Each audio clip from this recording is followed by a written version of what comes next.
Cool. So now we are about to welcome two very, very special guests, one of whom is seldom seen on camera. Some people are unsure if he even exists. Of course, they know he exists. It's one of the absolute legends, along with another absolute legend. We have Seba and Paradox. How are we doing? Come on, come on. This and a Dom and Roland peeking over the front of the decks. This is a really surreal setup. So thank you to everybody who's watching us on the Twitch. And now I welcome Seba and Paradox. And you're having a cup of coffee, so you're going to have to start. I mean, I really... Coffee. PG, mate. Oh, tea. Go on. I only do PG tips. Yeah, Brilliant. I'm the one doing coffee. We were actually saying before that one of us is a bit shy being in front of the camera, and one of us is being shy being on the microphone. But between the two of you, so I mean, if you stand in front of Dev and you talk and you mime and just say, like, just move your mouth up and down, then maybe we can create like the ultimate kind of fusion. What you said, isn't it? Or it was someone else. Someone said, like, why don't you do that? Someone said that. Yeah, someone said. There you go. Outrage suggested that. Oh, yeah, outrage. Yeah. Now, I've been quite famously bad with my research because I'm interviewing on the spot and stuff, but I did look up one thing this morning. You can correct me if I'm wrong. There's a high chance I am wrong. But I believe this year actually marks 20 years of you two releasing music together. I think the first release was in 2004 for the two of you together. You're wrong. Well, of course, this is the Sun and Bass tradition. Like, well, okay. my musician's dementia, I thought it was... No. Okay, What so I'll tell you. The first time we started working together was shortly after I left Good Looking Records, and I was in a bit of a hole. I didn't want to do drum and bass anymore. I was working with a Swedish house label, and Dev was like, he literally said, like, right, I need a remix from you. Hey. Like, okay, so I did a very remix, and he's like, oh, it's fucking brilliant. Can we do flip side? I'm like, oh, I don't know. So he's like, okay, I'll come over to Sweden and we'll do a track together. Wow. And that was... Dragged it back into it. Yeah. I think it was 2001 or 2002, something like that. Oh, yes. Okay, so I'm only a few years out. Yeah. That's better than other errors that I've made, even in the last 5 minutes. Yeah. Like, so. Because I was like, I'm done with drum and bass. Yeah, Fuck this, true. Wow. Okay, I mean, there's been a lot of positive chatter and stuff, but there are moments where a lot of people, I'd say quite a lot of people on the lineup, have had that, when you dedicate your life to an art form, there are ups and downs. There are moments where you feel that it's all going against you, really, and then there are other moments where things are, kind of feel like they're all coming together. But the pair of, I think, the similarity for you two is that you've carved your own lane and you do your own thing. And maybe that's why you see eye to eye and why you work well together and complement each other so well, perhaps. Yeah, I mean, we stick to our guns, We just It's the reinforced ethos. We just do what It's we've been something that doing for 30 Digo years. imprinted in us. We don't compromise, Yeah. We just like do what we do. Yeah. That's why he's still using a 30-year-old computer. Yes. Yeah. And I mean, this always blows my mind. It's not the same one though. Do you keep a lookout for? This is the 9th one, but it's the same unit in a sense. So I have to go to eBay And replace Well, parts. this is before Brexit, when I could easily get them in the post. But this is the 9th Commodore that I've used.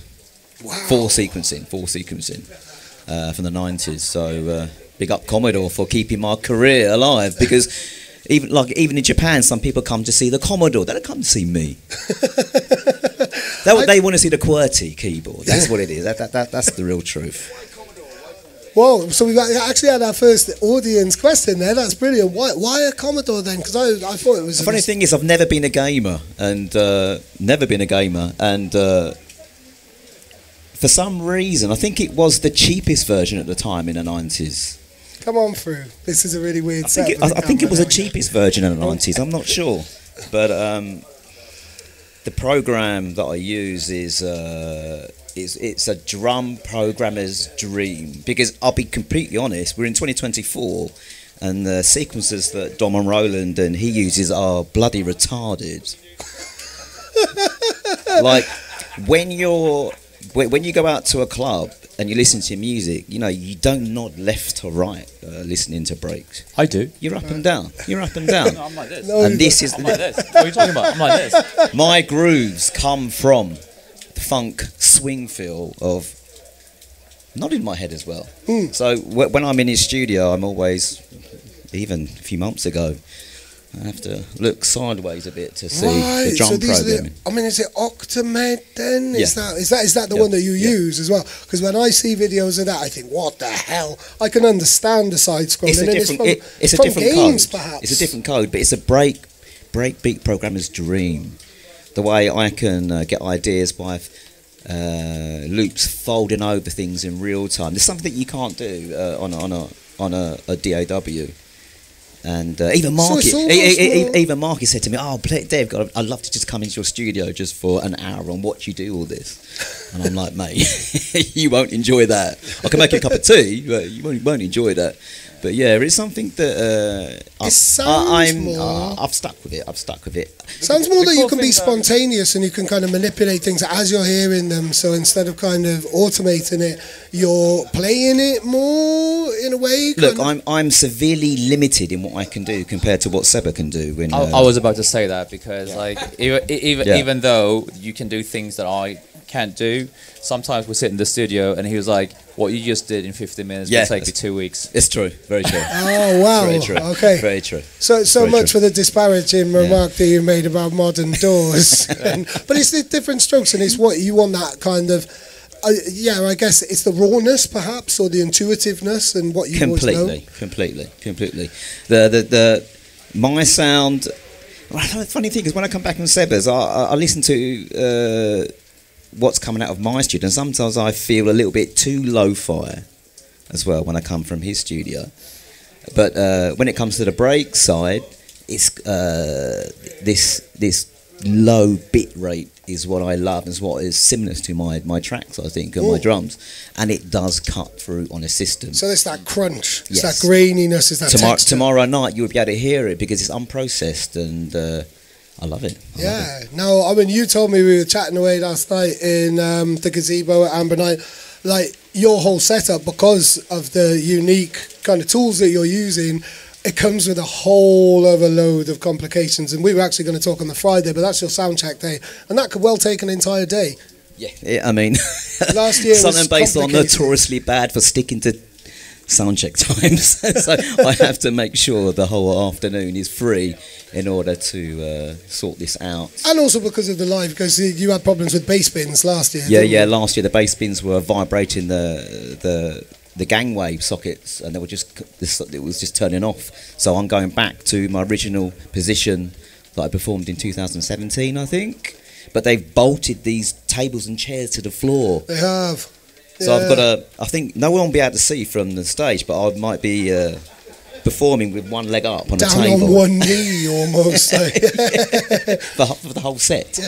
Wow. So, but it's going to be good. I'm going to be doing lots of mixed race stuff and Seba and Paradox stuff.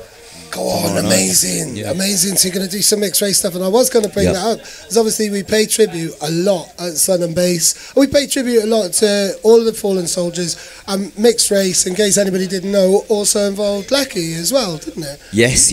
So rest in peace, Lecky, like the original designer, the junglist movement. Kind of one of the most important aspects of the culture in terms of the fashion side, really, and a huge loss to the scene as well. But that's how far that was your original. Yes, it was DJ Trax who just we've released booked. an album recently. He's here, isn't he? Yeah, he's here. He's on the line as well. So he was. Me and Leke were rappers, and I was the brown assassin, and. Brilliant. Go on, drop some bars. And I can't remember what Leke's MC name was, to be honest. Oh no, MC Ever Ready. That's what he was. MC Ever Ready. We made a couple of tracks, and then Leke realised that actually he wasn't quite good at rapping. I thought I was the best, obviously.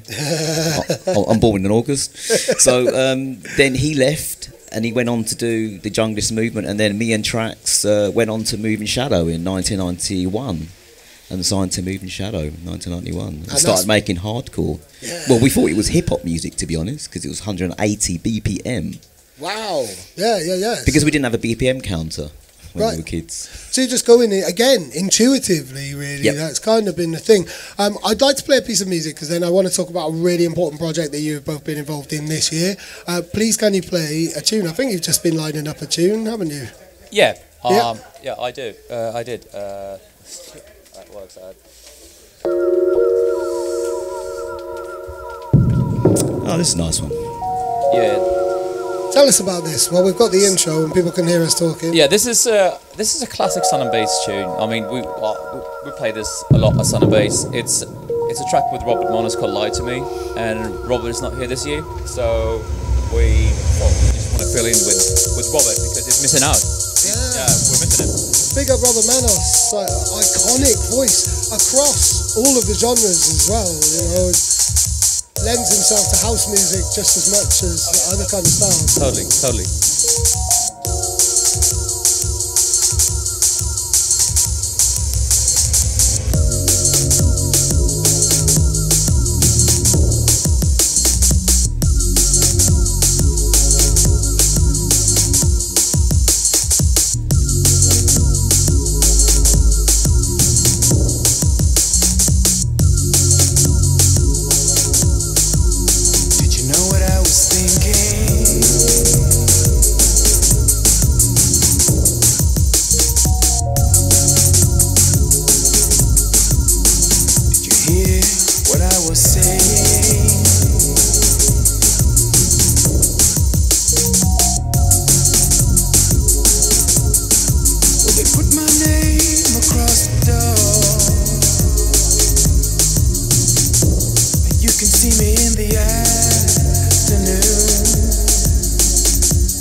To be able to show you what the camera can't show you, but we've got a Dom Roland kind of making gestures right in front of the setup here, and DJ Storm just dancing in the rain underneath the shelter. This is classic Sun and Bass. It's beautiful. Storm in the rain. 'Cause I don't wanna know the truth.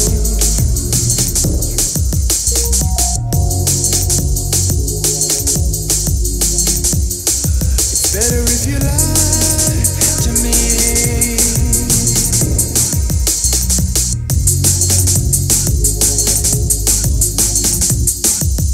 'Cause I can't handle this.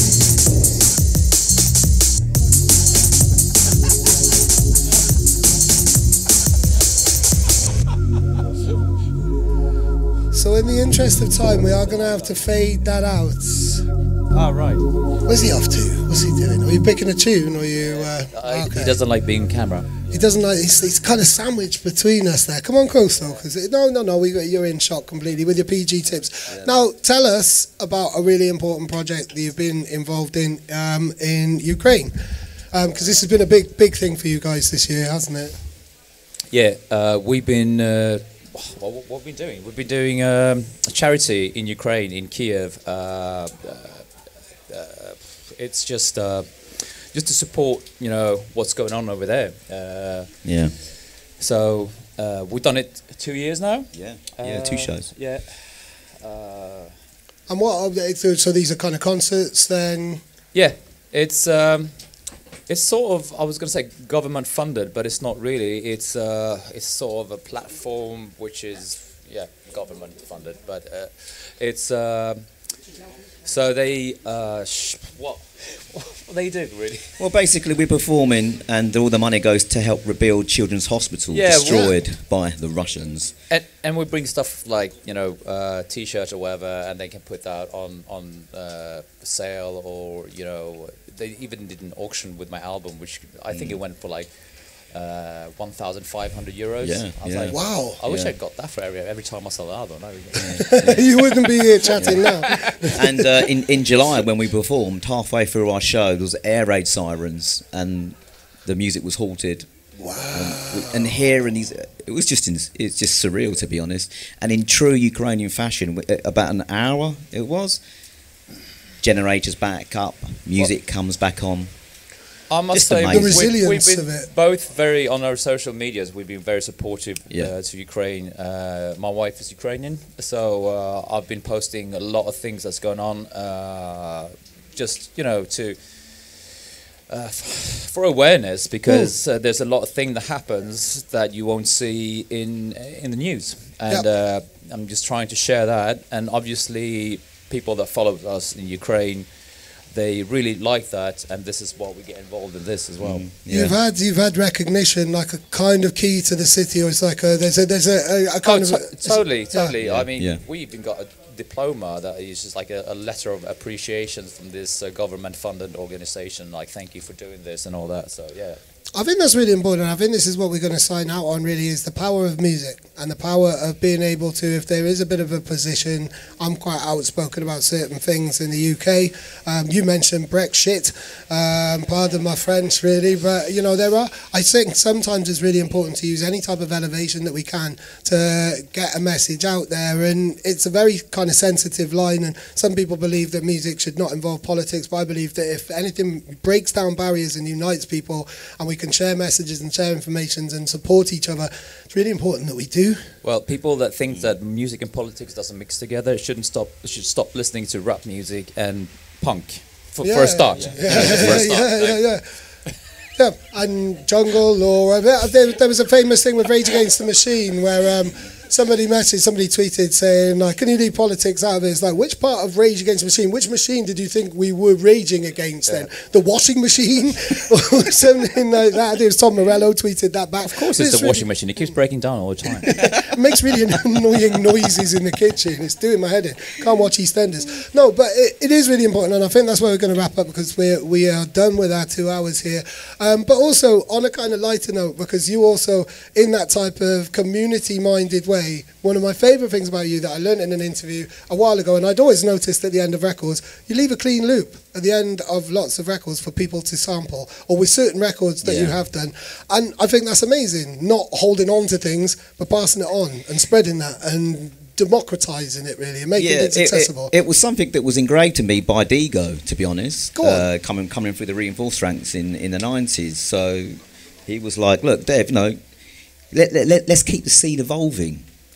So giving away these Sample Me tracks, I think I'd done like 17 versions of the Sample Me's, and it's something, and that went on for me doing this Wax Break series. That was it, yeah. Just vinyl only, and I'm actually going to do a new one next year as well. Wax Breaks 3, and it's like I say, we are all like break beaters. Jungle is breakbeat, funk is breakbeat. That's where it's from, and anyone that's new into jungle now, we need that raw side back into it that digital puts into function. And me and Seba, that's one of our big, very militant stances we take in our music, and there'll be lots more coming out in 2025. For me, breakbeat is the most important ingredient in drum and bass. This is why I started doing this music. I grew up in a rave scene in Sweden with people that went away and did like complete different, my friends that I used to go out with, like Adam Beyer. Right, and Jesper Dahlbach. Yeah. Jesper Dahlbach is like one of my closest friends. Right, wow. So, wow. yeah, no, really. And that's Sweden is best known for its techno, not its house mafias. First time I met Adam, we were like doing a live performance on stage, and he was doing some breakbeat stuff, and he went from there to trance music, and then he started doing techno, and now everyone knows who Adam Beyer is. So, but I kind of could have gone that path, but the one thing that just like got me into another path was the breaks. That it has to have the breaks, and that's I think it's a common thing. Exactly. We work with breaks. Definitely, I think it's a common, it's the universal language which carries through so much of that and brings it together and lends itself to the melting pot in that type of way, in those kind of samples and stuff like that. So I think now, I mean, we have gone over time. Thank you for everybody who's watched, but I think we've got enough time to play one more piece of music and sign out, really, haven't we? Yeah, and I was queuing up a track because, well, speaking of breaks, here we go. Tell us about this. This is what we're signing out with. I'd like to thank everybody who's been watching on Facebook, YouTube and Twitch. We've had quite a lively audience. There's been lots of nice comments and stuff in the chat and loads of viewers across all of the channels, so that's been great. Tell us all about this, please, Seba. Yeah, so this is, it's called Thinking and Perceiving, and it's a straight up Amen tune. Straight up Amen tune. Straight up Amen, yeah. Well, you'll see. A reflection in my mind. This is our 25th 12-inch actually. It's our 25th 12-inch together, yeah. Sick.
So much. We are ending with some powerful breakbeats. Let's have a massive round of applause for everybody's guests, Seba and Paradox, the Function crew, and Zero T. This has been absolutely amazing. We've had so many guests through today. The stream has been pretty consistent as well. Thank you to all of you who have been staying with us on the stream and stuff and on the chat. And also massive big ups to Paradox, because this is one of the very rare times he's been on kind of camera, and I really appreciate that, and thank you very much for being up for this. And everybody who's got involved and everybody who's supported us, I'm going to finish with a jingle because I'm a professional.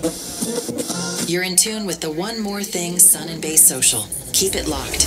Don't keep it locked. Go and have fun. Go and enjoy your life. We will be back for the final One More Thing Sun and Bass Social tomorrow, Friday at 1 o'clock Central European Time, 12 o'clock UK time. Thank you very much. Peace.